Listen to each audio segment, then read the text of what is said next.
I'm Jen. And I'm Steve. Welcome back to another episode of the Wedding Photo Hangover Podcast, the finest phototainment in the world. That's right. Damn it, I messed that up. This is what happens when you're in the... I'm so nervous right now. Okay, we'll just start that over. We're an irreverent look at wedding photography. This podcast, like aspirin, will help you recover from your wedding hangover. All right, tonight we're going to answer a bunch of questions. We put out a request on the Facebook group for questions and topics from people, and that's what we're going to be doing. But first up, Jen, I got to ask you what you're drinking tonight.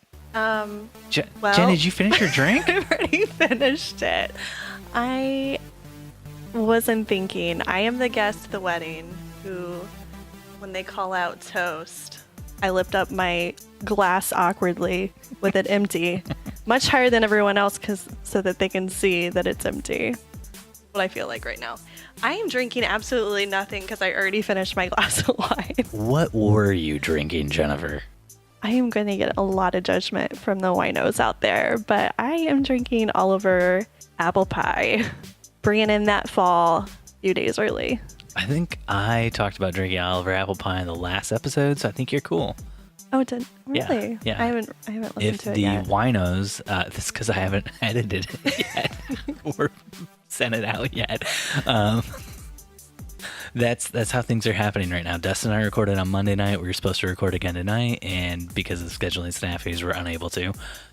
So that's why I brought the ringer in. You know, when Dustin can't be here, I need somebody who looks better and has better chemistry with me, and just in general is a better person than me and Dustin. And that's why you're here. Two of the three of those don't even matter within a podcast. Everyone cares about how the people on the podcast look. Number one thing on Google right now, what do Dustin and Steve look like? Are they? That's not a Stranger Things thing.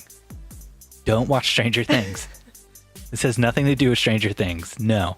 What is a great Indiana man like Jenn Van Elk drinking tonight? Oh, for shame. Tonight, this great Indiana man is cheating on his state. That's right.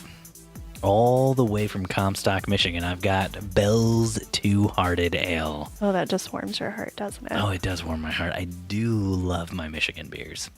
In Michigan. That's where I was born, Jen. Don't tell people. You claim to be from Michigan. Don't tell people. My whole thing is a great Indiana man. If people know I was born in Michigan, it ruins the podcast. Jen, are you ready to take some questions? Let's do some Q&A. Andrew Wheeler asked in our very own Facebook group. He has a wedding coming up where the groom is disabled. Sometimes wheelchair, but sometimes crutches. It's some kind of muscular dystrophy. Have we ever shot a disabled wedding before? And do we have any thoughts on posing, apart from close-ups looking down, so the bride, who isn't disabled, doesn't look like the caretaker? And now I stare at you until you answer. I knew you were going to ask that one first. Yeah. Unfortunately, we haven't. No. We haven't had that situation. I think the way that I would tackle it is I would do a lot of research and see what people have done in the past. I think that they're using posing tricks that you use for very tall grooms or very tall brides is a great direction to take. I wish that I had an experience that I could share on how we've done this, but I know there's been some photographers locally that have made news for some of the things that they've captured. I'd probably take a look at some of their work. Are you going to go Dustin on me and just say, I know some people have done this before? Are you going Dustin? Yeah, and I do this like really awesome thing where I look at other people's blogs. It's so unique, and no one ever does it. Unique New York. So Lisa Mark-Hines from the Secret Life of Weddings podcast actually chimed in on our Facebook group to talk about this. Her podcast is very good. It's all about weddings and like the crazy stuff that happens at them. Yeah, I really like it. She chimed in and she said that If you're able to sit her on his lap, you might do some poses where she is seated on his lap. And that's a good one, for sure. How would you feel about doing a pose where you just bring like a chair in for her to sit on? That was one that So if he's in a wheelchair, then she's in a chair next to him, so there's not like a big height difference. And then you can think of like some creative things with two people sitting. Well, that's one thing that I was going to suggest. In capturing some shots of them above and then very close together in a tight shot, so you're getting their faces really close. I really love those shots with the bride and groom that they look like they're in love and that no one else is around. It's just those moments that are intimate that feels like people shouldn't be witnessing it. It just seems like a very personal moment. I think a way to be able to get that is to just get them really close. So if you can find positions where you can get her close to him, that would be incredibly beneficial to be able to get those intimate shots and utilize those other shots where you would where he's going to be in crutches to get those standing shots that you would want.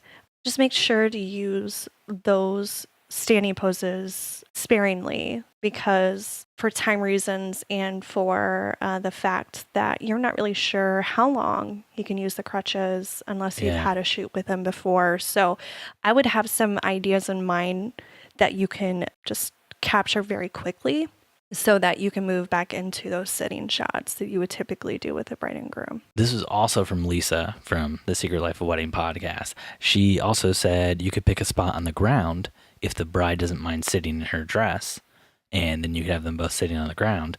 We could even take that a step further, and you could do those laying down shots that Dustin loves so much. He's not here, so I feel like I have to speak for him. I got to represent him. Bring a stepladder with you and have the bride and the groom lay down and then just shoot straight down at them, Dustin style. Jen, your face looks like it's breaking. Did you have something you wanted to say about Dustin style? No, I love Dustin's style. So now that we've got the real advice out of the way, Andrew, have you ever seen the movie?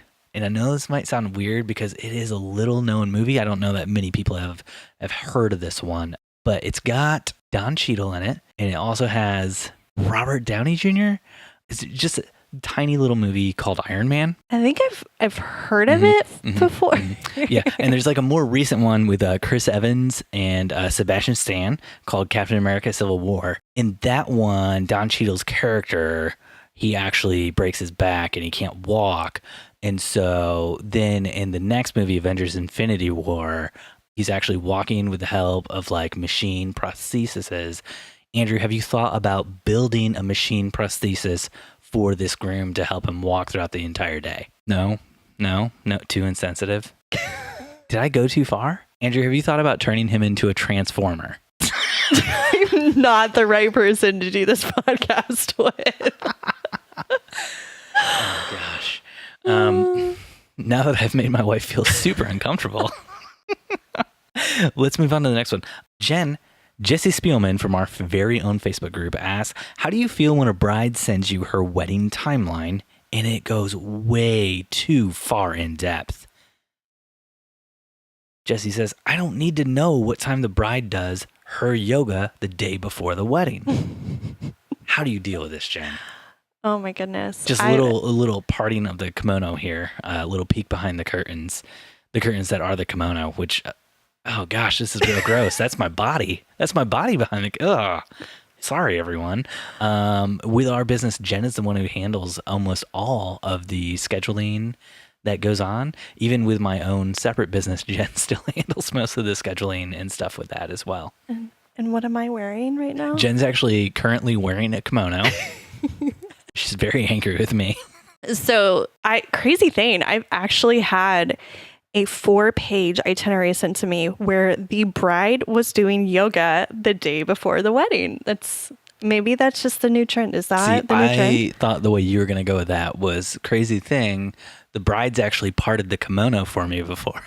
No? Yes. Yeah, that too. That's what I was going to say. Sorry. So The bride sent you the yoga before. Yeah, that exact same thing. And I just had a moment of like, oh, I'm gonna have to go through this whole thing, and it would have probably just been quicker for me to go through the questionnaire and just build my own timeline and just go back and look at her timeline, see if it matches. Now, when you say the questionnaire, what are you talking about there? Oh yeah. Not everybody not does everybody this. does that. I send out a questionnaire to my couples, which lists off pretty much any information that I would need the day of the wedding, like a must list. And I also send them a shot list, so they're not including a bunch of information in there that's not needed, like getting the first kiss. I also get the information of when everything is happening. So what time the ceremony starts, if they're going to do a first look, really anything that I need to base the itinerary off of.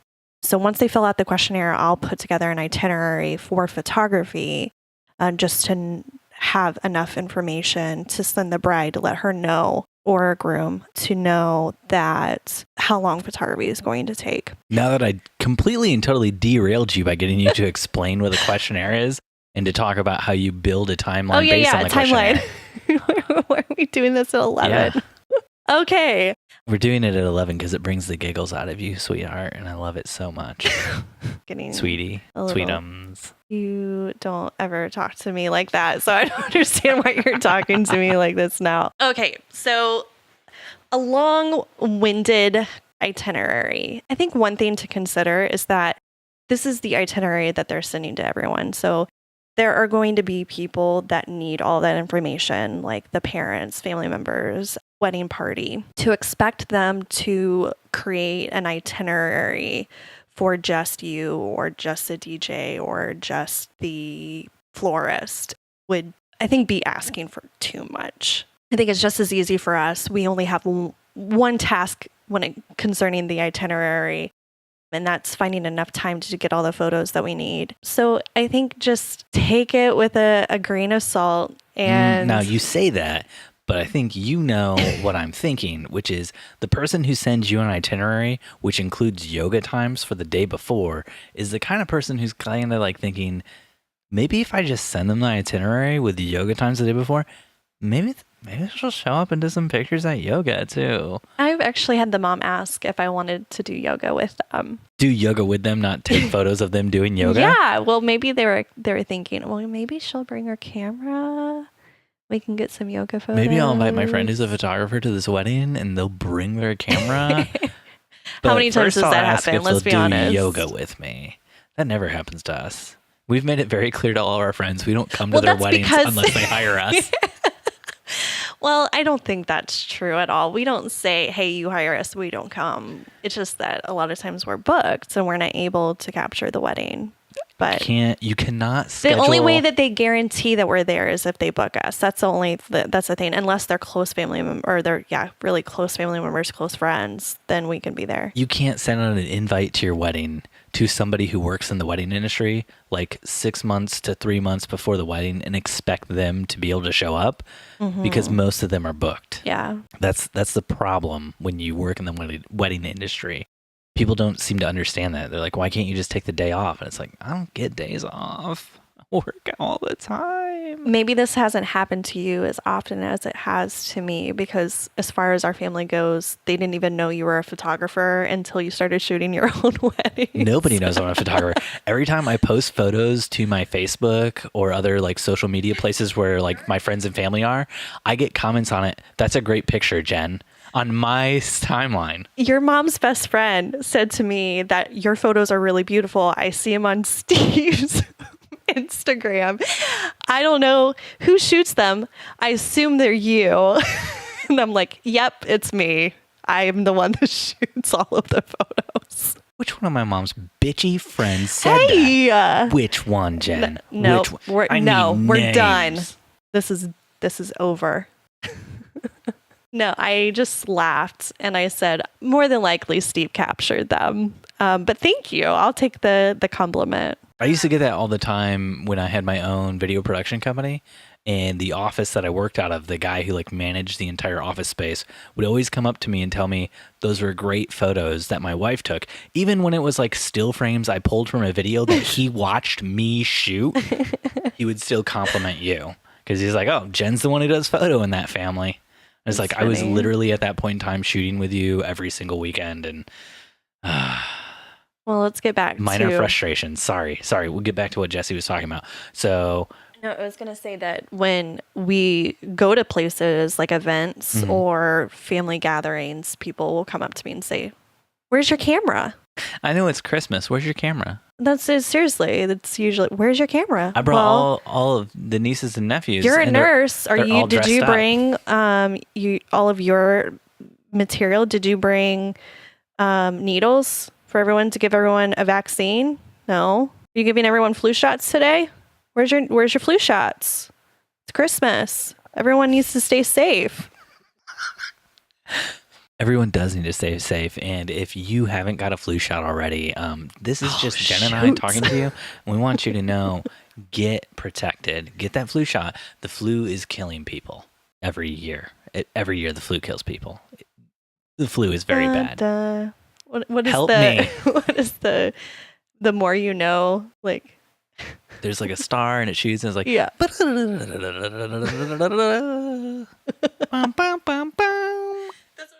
Back to the itinerary. I think, yes, it is frustrating, but I think that just comes with the territory. Mm-hmm. I think that the sort of bride tell us something that's really serious that you're are you pulling it from the sky? Nobody can see my hand motions. They don't know that you're making fun of that right now, Jen. Frustrated. He's squeezing his hands and pumping his fist. Come on, Steve, get it out. What were you going to say? I think the kind of bride who sends you an itinerary for 4 days when the wedding's only 1 day and you're only there 1 day is typically the kind of bride who's very demanding. No, I don't think so. Very demanding. No, I think it's a very busy bride, probably a type A bride. Just because they're type A doesn't mean they're demanding. Just a type A bride that likes to be organized. And they're not, when I say this, and I'm kind of going against what I'm saying, but maybe they don't have the time to put together an itinerary for photography and an itinerary for everything else. Let's just dovetail off that. How would you feel if a bride and groom said they wanted to do a meeting with you about the timeline and the schedule, and then also invited like 5 other vendors who had nothing to do with you to talk to them as well about the timeline and the venue? And then you just stare at the ceiling for 30 hours. I don't know how long was it? But how long did it feel? You can't just transition like that. If you're going to call this out as something that happened to me, then you need to say that before you just start saying, how long did it feel?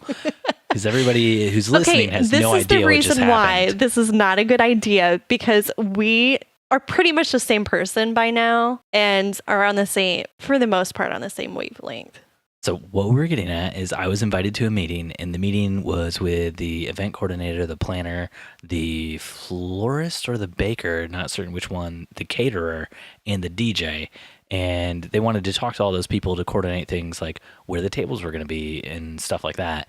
And as the photographer, I felt like I was basically unnecessary because none of the stuff that they were talking about with the other people had anything to do with me. And so it kind of felt like a very long waste of my personal time with something that could have been communicated just through like a text message, because all they needed to say to me was, hey, do we want to do sunset photos? And I was like, yeah, you do. The end. And let's go back to how you ended up in this meeting. The couple emailed me and asked when we were available, which I wasn't really sure what it was for at the time. If it was me, if I knew that I was the one that would have to be that meeting, I would have told them, I'm more than happy to come to this meeting, but I really don't think it's important for me to be there, because if you're concerned about light, if you're concerned about photos for the day of, we don't really know what that's going to look like until the day of. And then I go in the spiel of like why it's important for us to be showing up a little bit early so we can check out the light, so that we know where to take photos. But I think that I would just get in the way, because a lot of the conversation you're going to have is going to be with the coordinator and with the DJ. But I'm more than happy to meet with you later if you want to have a conversation. But since he had already asked me for the date, I felt obligated. And instead of going through that spiel, I was like, it's just Steve. I'll just make you go anyway. I'm sorry, babe. I love you. And I went because I support you in everything that you do. The associate program's new for us. And I felt a little bit obligated to go like bend over backwards.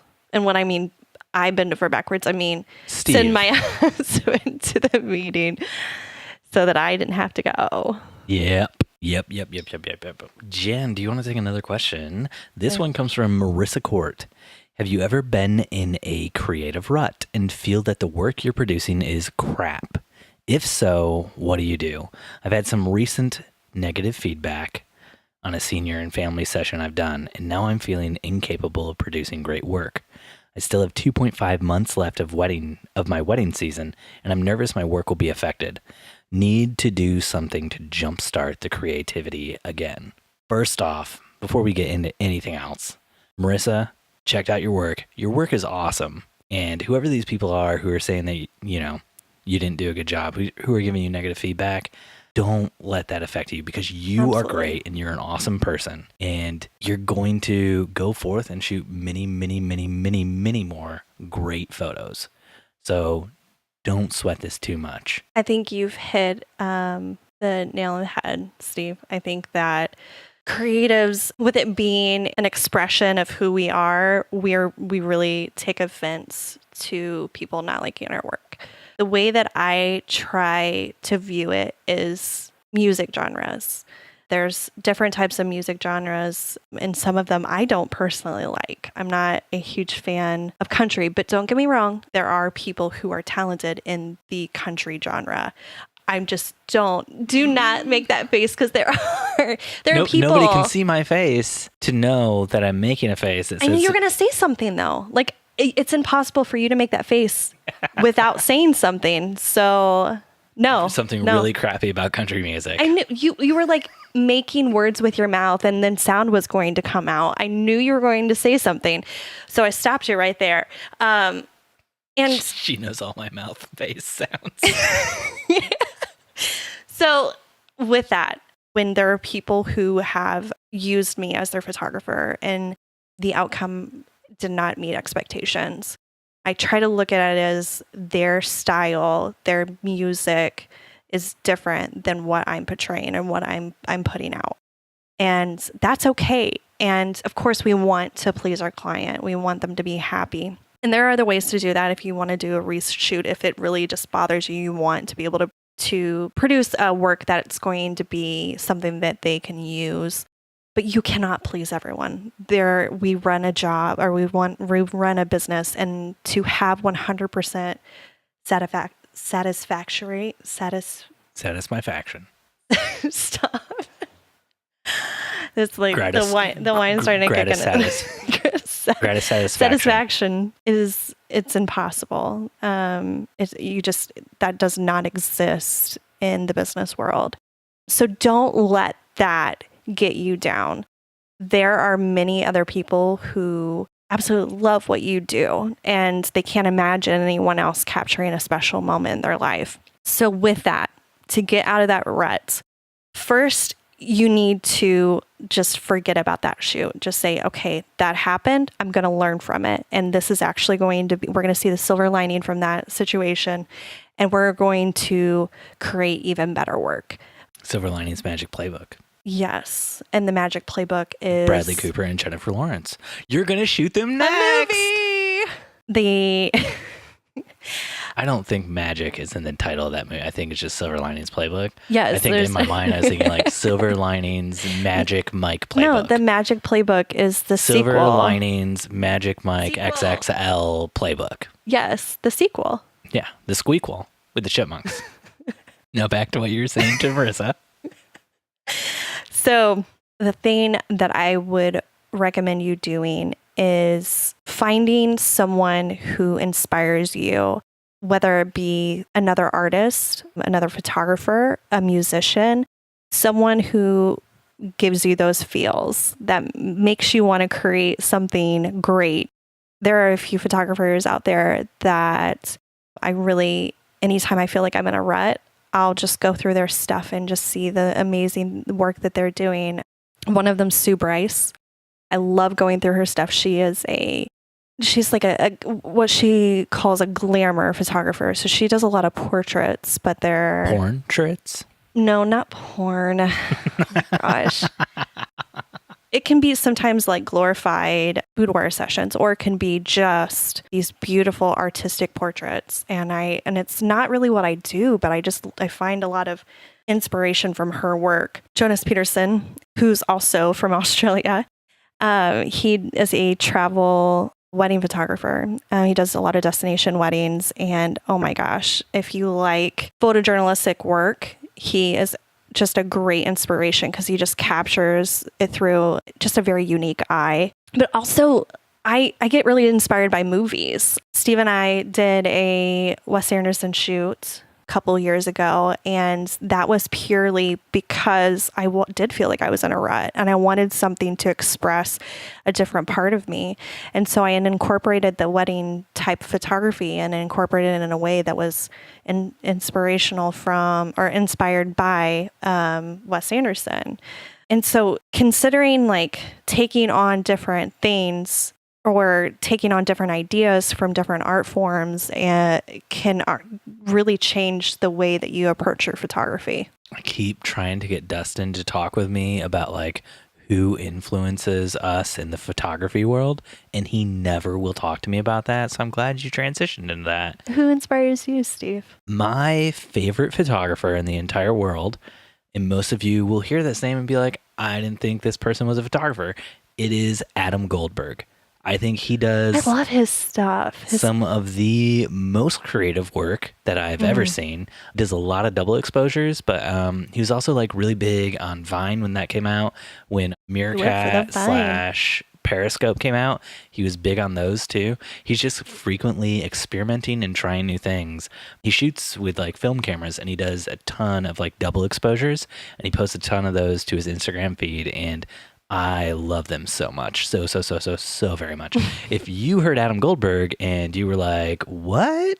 Isn't that guy an actor and a director? You would be correct. He is the same Adam Goldberg who is in Saving Private Ryan. And he is not the Adam Goldberg who has anything to do with that television show called The Goldbergs. That is a different Adam Goldberg. His Instagram stories are really entertaining.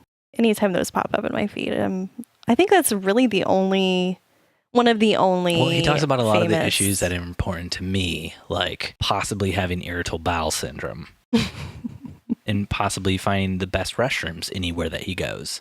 Things that speak to my heart and the things that I love in this world, knowing where the restrooms are. You know what else I do when I'm in a rut? I listen to or will go through like John Mulaney's stuff. And once you hear him make fun of stuff, you're like, but I think I could turn that around and make it something artistic and lovely, right? Yeah, absolutely. So to Dustin sauce all over this, if you've heard Dustin and I make fun of something, you found a way to turn it around and make it artistic and lovely, go ahead and just post it on the Facebook group. Dustin, sauce. I love Dustin. That's why I do this. Next up, we got a question from Cortland Photography, LLC. That is Cortland Wilson. He sent it to us on Instagram. I want to try this. Give it to me. It might not work, but what? You sent us a video. I'm going to try to just play the video off my iPhone into the mic and see if it picks it up. I have a wedding on Sunday where the bride's dad passed away 3 weeks ago, and everything is still kind of fresh, and I was just curious if you guys have had a similar situation and how you attacked the wedding. I would like to hear what you have to say. Cortland, check in with the bride and groom to see if there's anything special planned. If there's a memoriam, photograph it really well. If they ask for a picture with a photo of their dad, knock it out of the park. Like not just a basic picture on the dance floor with flash once the reception has started, but find interesting light and shoot it really well. Don't ever push them to do anything, though, on the day to try to like make a memory for them with their father. They're still grieving, so just be very amenable to their needs. Bring tissues, and if needed, be prepared to be a shoulder to cry on. Or if needed, be prepared to just step out of the room because they are definitely still grieving and they might just need some time alone. And they might not want them crying and like feeling depressed on, their wedding day to be something that's captured. So you kind of got to kick the photojournalism part of you to the curb and be a human. which, Cortland, you've sent me numerous messages. I'm pretty certain you'll be fine with that. Also, you might want to have an awkward phone call with them to touch base before the wedding and just see what they want/need on the day photo-wise. I mean, asking, do you want photos if you're crying might seem really, really, really, really, really, really awkward right now, but it'll be much less awkward than to start taking photos while they're crying and have them get mad at you and be upset for the rest of the day. Mm-hmm. So it's better to get any sort of awkwardness out of the way ahead of time. And then I ended it all by saying, Cortland, I'm sure you'll be fine. You don't strike me as the sort of person who's incapable of reading a room. So I think you got this. Well, I mean, even the fact that he was asking shows that he is compassionate enough to, to be sensitive. That is a very, very tough situation to approach. We've had situations where grooms, fathers, mothers, grandparents have died very soon after the wedding. But thankfully, we've never had a situation where we've had a loved one pass away really close to the wedding.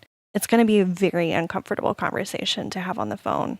I think that a lot of people try to just avoid the situation and just hope for the best because it is going to be uncomfortable. But I would say that the most respectful thing to do is to make a phone call and see what they want and try to do the least amount of talking. Ask them questions and let them talk for a while. If they ask for suggestions, then yeah, give it to them. But I wouldn't necessarily suggest anything unless they ask. Mm-hmm. That's so fresh, incredibly fresh. It's not going to feel like 3 weeks. It's going to feel like hours.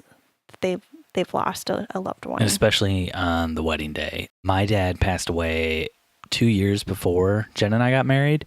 And on the wedding day, there were still a few moments where me and my brothers and my sisters and my mom, we all cried because we missed him so much and we couldn't believe he wasn't there. I was the first kid in my family to get married. So there were still like some rough points on what was otherwise a very, very happy day. And it'd been 2 years. We'd all gone through, I don't want to say we were all finished grieving because I feel like I'm still grieving my dad passing away to this day, but we had all gone through the bulk part of the super depressed portion of our life after our dad passed away.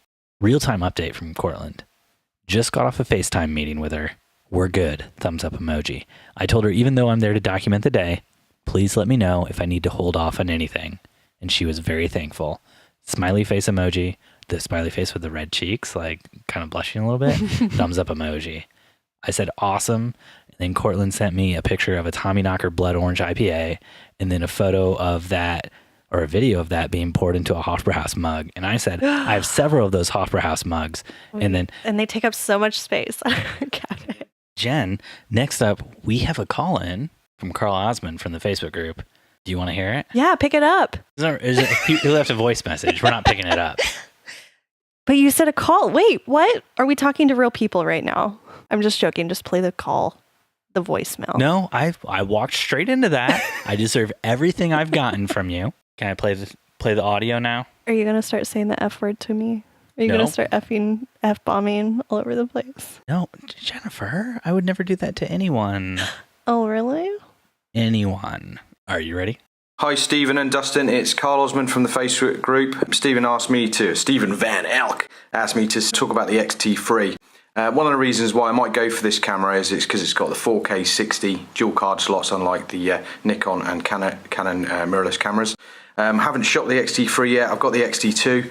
Lovely little camera. I'm currently a professional photographer in the military, so I'm using the Canon 1DX and the C300 all day. It canes your back, so it's so nice when I'm shooting weddings or little promotional videos to use the XT2. You get so much more done in. It's an absolutely brilliant camera to use as well. Yeah, Stephen, don't worry about the bokeh comparing it to your Canon camera as well. When you're using it exclusively, it doesn't matter. You're always going to have a problem with colours and stuff like that when you compare it to other cameras.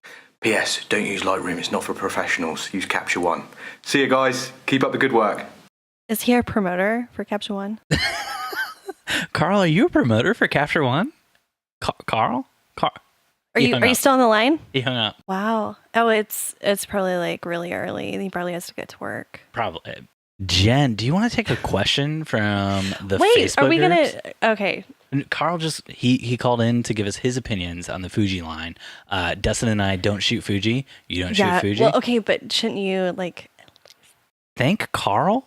Thank Carl? You want me to thank Carl? He told me to use Capture One. No, I'm just messing. Thank you so much for calling in, Carl. It was awesome. Jen, do you want to do some questions? Yeah. Yeah.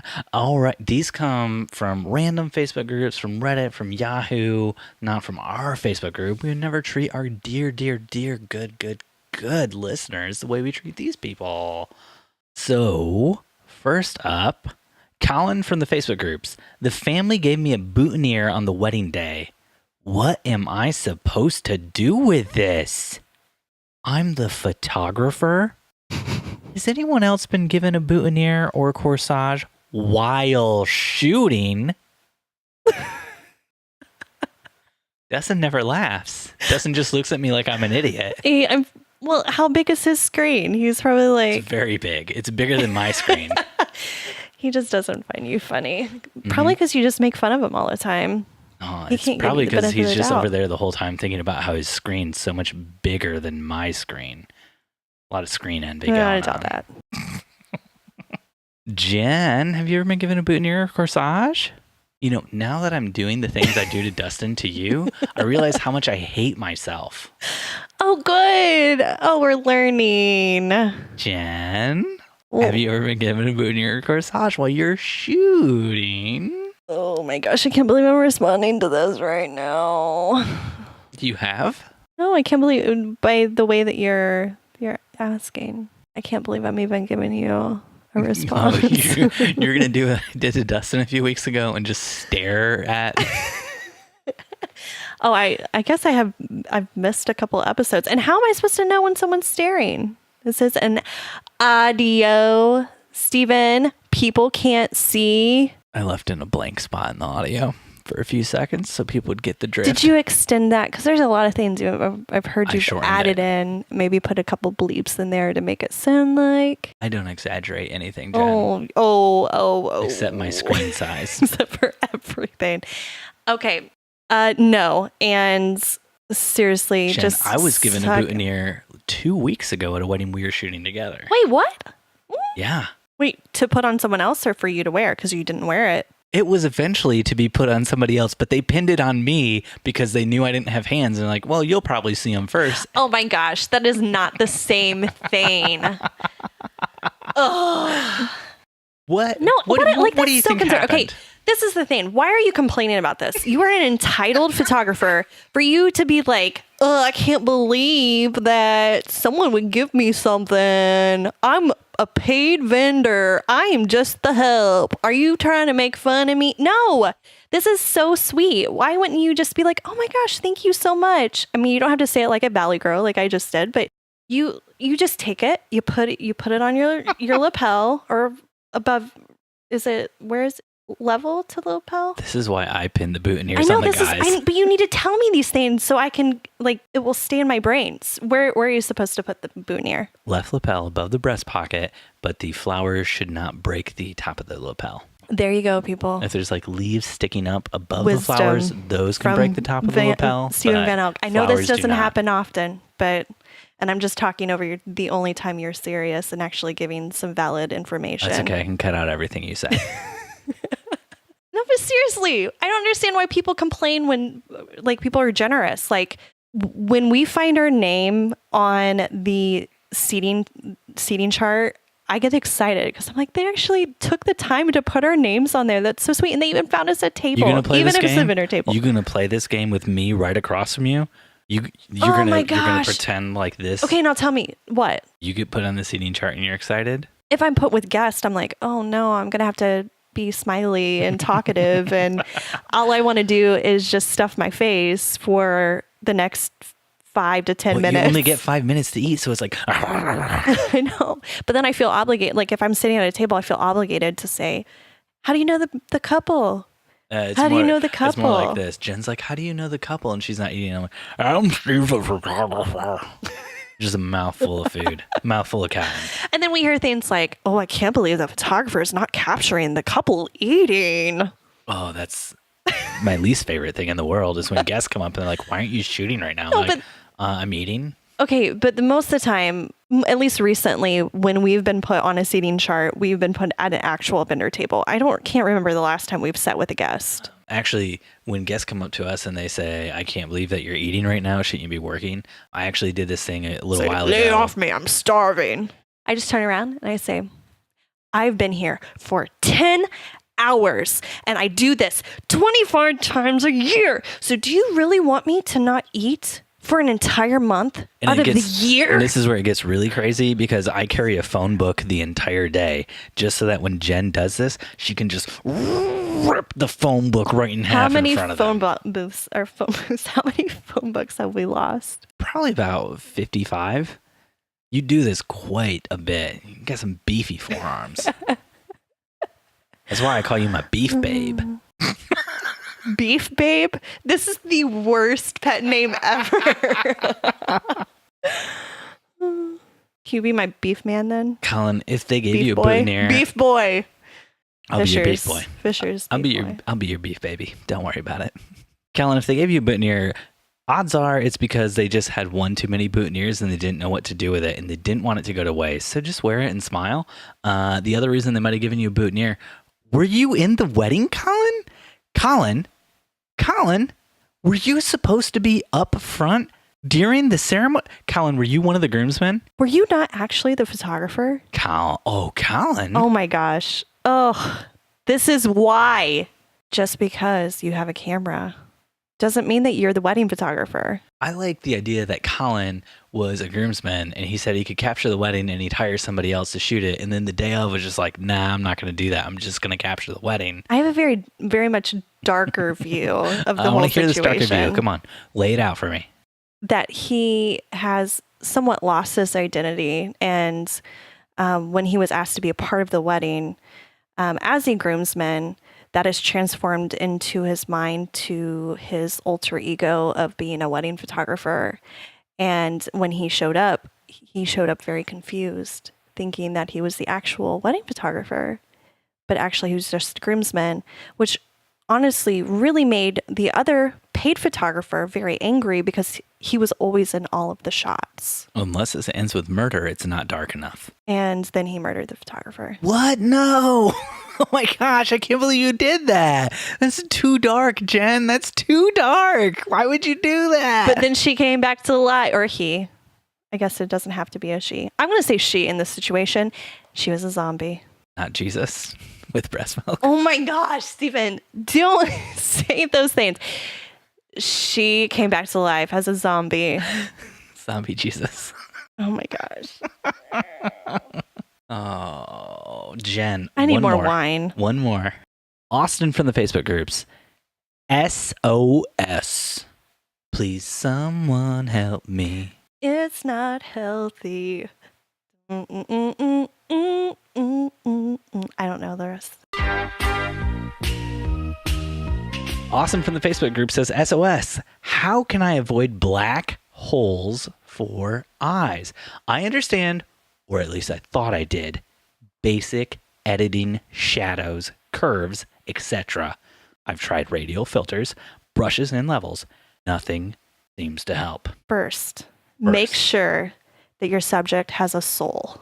Second, make sure that your subject isn't a dark wizard who has made a deal with a sacred ritual with Dormammu. Because if they did, Doctor Strange is probably about to show up and maybe reverse time and kill everyone. Third, make sure that your subject has eyeballs. Oh my gosh. Make sure your subject isn't bleeding from their eye sockets. 4. I think I remember why I put this one into the show notes is because at the time I was reading about the dark-eyed children and I really wanted to talk about that. And then I completely forgot about it since then. And it's just been in the show notes. And Dustin and I have been looking at it like, is this even worth responding to? Jen, do you want to know about the dark-eyed kids? No, I don't. Don't tell me about this stuff. I don't like scary things. And Halloween's coming. Tell me. Please tell me. Okay, so there are these kids who have completely dark eyes. Like it's just like all pupil, like no iris, just all pupil. And they try to get into your house or into your car, and nobody knows what happens though if they get in, because nobody's ever let them in. But like I was reading these stories, and this one lady was like, I was in bed with my husband, and then my dog got up and started growling at the door. And I was like, what's going on? And I walked to the door, and there were 2 kids with dark eyes at my door. But they didn't ring the doorbell. And I called for my husband, but he couldn't hear me.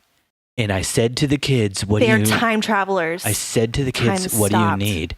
And the kids said, milk. let us come in to use your phone.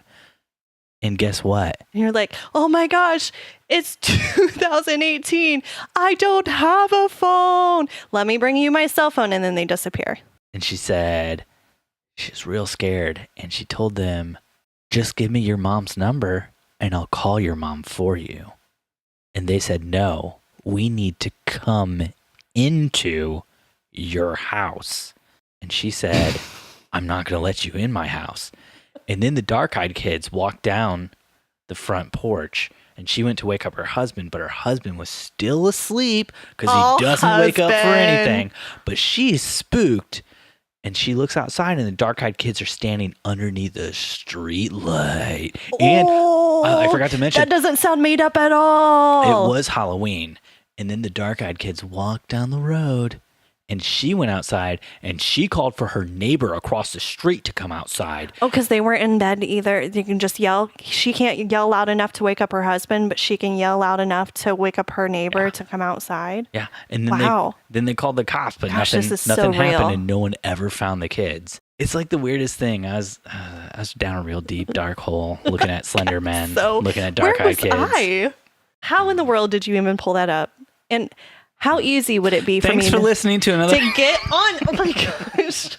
Okay, I will not let that happen. So now that we've joked a bunch about this, how do you fix the problem of black holes where the person's eyes are? Where do you not want to have shadow, Stephen? If in that situation, where should the shadow not be? On their butts. So close. Mm-hmm. I knew it was close. You're like a torso and a mouth and a nose away. But depends what position they're in. It's true. But okay, we're not going to get into the physics of all of this. But maybe they were doing yoga with the bride the day before the wedding. That's how they got their eyes down by their butt. And he ended up coming to the wedding. Or to the yoga session. He ended up coming to the yoga session and asked if he because could get it was in her on the house? itinerary. And then, oh my goodness, there should be light on the eyes. There should be, like, if you don't want dark shadows on your eyes, don't have harsh light that is above the head, or way like the Donald Trump portrait where the light is way below. Start talking about Daddy Trump? That's how we lose listeners. Daddy Trump. I mean, you light them from below, dark shadows. Light them from way above, dark shadows. If you're going to light them from above, have some sort of fill light to be able to fill up the shadow in their eyes. If you're shooting from outdoors, make sure that the sun isn't directly on them, lighting up all of their face besides their eyes. I don't know what to tell you. Are you a photographer? Austin from the Facebook groups, what Jen is saying is, if you go into edit and you already have the dark holes where their eyes are, throw it away. Have you thought about? Have you thought about? No, bear with me. Have you thought about when you're shooting this, if maybe they have dark holes for eyes, have you checked the palms of their hands? Because they might actually have eyeballs in the palms of their hands that then they put over their eyes, just like the creature in Pan's Labyrinth. It's true. Why wasn't that in our list? And then if they come up and they grab you, then you're dead, and you never leave the upside down or wherever it was that all happened in when she went to that fantasy world. Wait, who's she? If she didn't eat the grape, the creature wouldn't have come to life. Who's she? The girl from Pan's Labyrinth. We're talking about a photo session. Who's she? Probably a girl with dark eyes. Maybe if she closed both of her normal eyes so you couldn't see the gaping holes where the eyes should have been, but it was just holes. Maybe then she could have opened her third eye and you could have got a picture of that. Have you thought about taking someone with their eyes lit up and going into Photoshop and just cutting just around the socket so it's all lit up and the eyes lit up? Make sure it's the same color though. So memorize the color of the eyes during the photo session. Photoshop the eyes out. Put it onto your subject's eyes, and boom, done.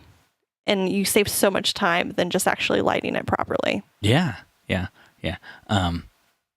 That sounds good. I like that one because you're just taking the eye sockets, so you just the eyeballs and photoshopping them in. So then the eyelids are still dark. So now they look like they're maybe have like a burglar mask on, but it's not one of the ones that goes like around the whole head. It's like one of the Batman and Robin ones where it's just around the eyes. You know what a socket is, right? No, obviously not. Okay. All right. Let you believe what you want to. Let me believe what I want to believe. Walk all over me tomorrow. But tonight, can we both just pretend to sleep? Is this music lyrics? Thanks for listening to another... Wait. You're going to just leave me at... Is this music lyrics? Yeah, it was. Thanks for listening. Thanks for listening. What? Thanks for listening to another episode of the Wedding Photo Hangover podcast with Jen and Steve this week.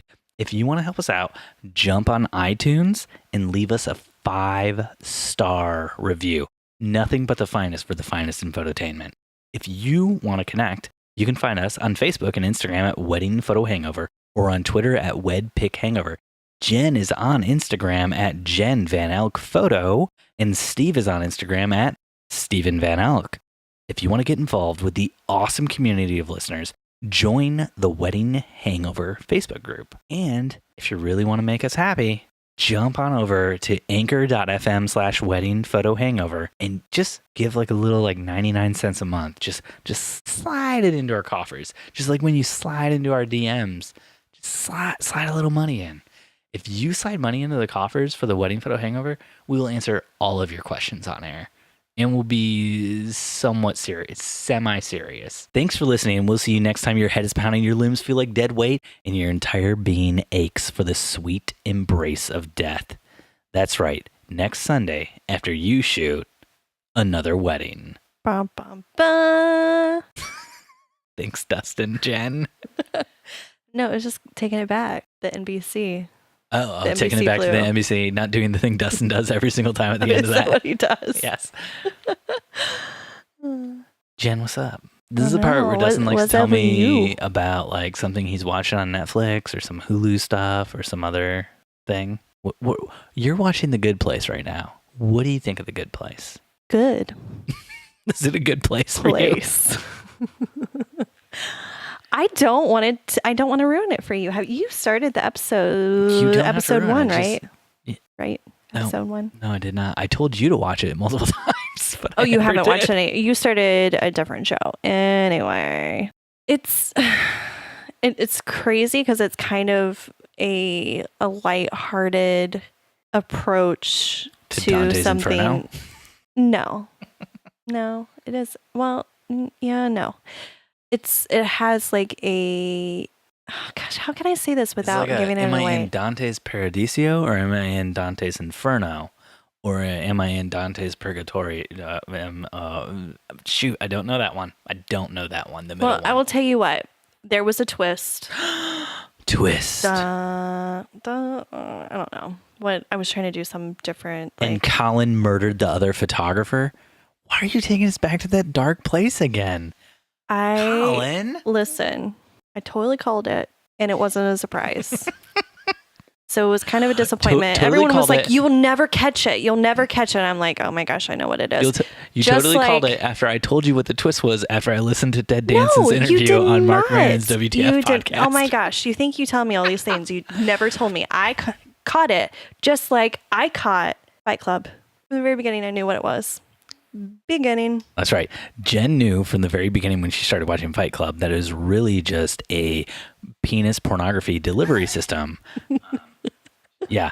Everybody out there who thought to themselves like, oh no, the dude isn't real and they're going to blow up a bunch of buildings to destroy the credit unions. They were actually wrong. The whole movie was about Tyler Durden showing people drawings of men's penises. That's why there's all those little flashes throughout the movie. There were penises? I didn't catch it until Jen told me about it. Wait, I'm asking you. There's penises? Yes. Oh. Not a bunch. You got to go through Really? like frame by frame. Why do people do these things? I don't know, Jen. Why would someone think, I'm going to go through this frame by frame? Because I want to see... Because they saw all the little things where Tyler bunch Durden of popped dicks. in and out, and they're like, oh, I wonder if there's anything more like that. And so they start going through frame by frame, and they're like, well, that's a drawing of a penis. That's hilarious. Mm-hmm. We need to get to bed, and we need to pack to go to the Dominican. So, I love you very much. Sir. And good night, Love you too, playa. player.